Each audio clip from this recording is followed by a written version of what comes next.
So, Richard Feynman once said, physics is like sex.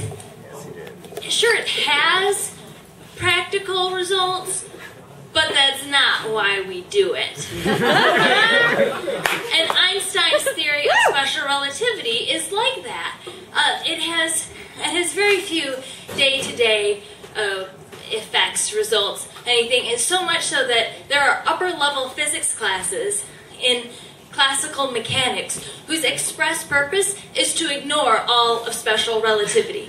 That's the point of them. That's how impractical it is. But there are some things, if you're designing satellites going around the Earth, then you have to account for special relativity so that they can keep good time. There's these little things called muons that shouldn't live long enough to get to the surface of the Earth, but they do because time literally stretches out for them. But since I wasn't involved in either of those things, for us physics majors, special relativity was pretty much limited to story problems about the Millennium Falcon or photon guns. My favorite story problem, and I do have a favorite story problem. It's great. What do you hear? So there's this guy, and he's driving a car, and he runs a red light, and then he tries to explain to the cop that to him, he was going so fast that the light looked green because of the Doppler effect and the special relativity. Isn't it great? It's hilarious. Oh man, you're cracking up. You missed out if you're not a physics major, let me tell you. But my point is that there's only one time in my life where outside of the classroom, special relativity has actually been applicable.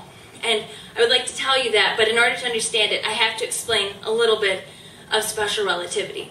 And the whole point of it is that basically all of the other variables you can measure have to bend over backwards to try to accommodate keeping the speed of light constant. So if you're in the Millennium Falcon doing a drive-by shooting with a photon gun, the speed of light is going to be the same for that photon bullet as if someone's like doing point-blank photon. That's the whole point of it. And so I brought a visual aid here in my bag.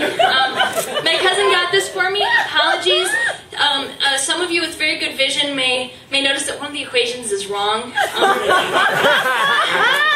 Not only is it wrong, it can't be right. Anyone who knows unit analysis knows that you cannot subtract something with units from something without units. But screen printers in Germany don't know that. They should have taken, a modern physics class, but they didn't. Anyways, so this equation talks about time stretching out. This is the time travel is kind of possible thing. And this one says that the length actually contracts if you're going fast enough, things shorten up. But the most interesting one is this one here that says that mass actually increases as your speed increases. So if you're going fast enough, you actually get more massive, which is why we can't travel the speed of light. Now, I was thinking about none of this my first Sunday in Ireland. So it was Kitty, Marie, and I. It was all our first Sundays in Ireland, and we decided to go to the on-campus Interfaith Center. They had a Catholic Mass there, and we didn't have internet access yet. We didn't know any place else in the city. Seemed like a good idea. So we go there, and it starts off pretty normal. Little less formals, less pomp and circumstance there, but the priest welcomes everyone and says, the gospel reading is about being good or something, and you should do that or think about it. And then it continues, but it was something strange happened. Now, it wasn't just the accent. Like Irish people do tend to have a faster, dialect than we do, but it wasn't that. And it wasn't the order of things. I recognize that from going to Mass here in the States. But it was that this Mass was faster than I thought was humanly possible. I mean, usually when people say things in unison, they speak more slowly so that you can enunciate.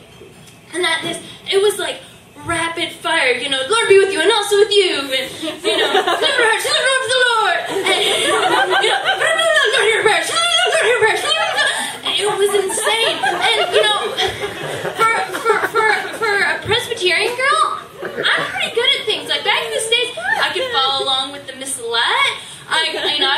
cues on the standing up and sitting down, but this was like whack-a-mole at speed, and I couldn't keep track of anything. It was completely overwhelming.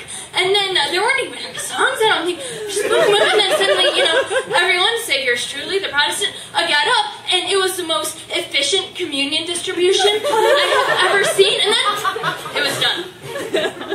There wasn't even a homily. No sermon whatsoever. And so Kitty, Marie, and I, we were walking back kind of in a daze. What just happened?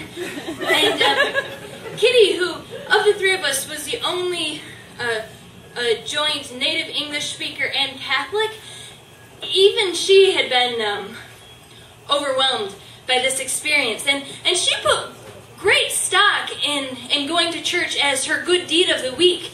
But even she said, after that, I don't even feel holy.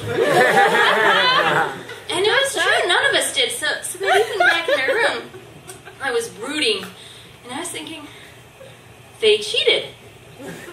They were just in it for the communion. And I'm sorry, but the body and blood of Christ cannot transubstantiate that quickly. It just, it can't be done. And so just brooding and thinking, this wouldn't happen in a Presbyterian church. And that's kind of storming. But then I realized something. I realized that I had gone to a relativistic mass. Now you have to follow me on this because, like I said, this is the only time in my entire life where I have been able to apply what I learned about special relativity to everyday life. So it was a very satisfying moment for me. So work with me here. So that mass at the Interfaith Center went lightning fast. But as we can see from this equation here, see where I'm going? The faster something goes, the bigger the mass, exactly. So by approaching the speed of light, it had become more massive. That's right. So this was a great, satisfying experience for me. And once I realized that it had become, more massive in the act of going at light speed, I didn't feel so bad. I didn't feel so cheated.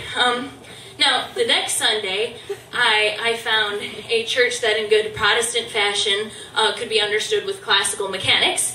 But if we have any physics enthusiasts in the audience, I can give you the details for a place where you can experience 25 minutes of special relativity. Thank you.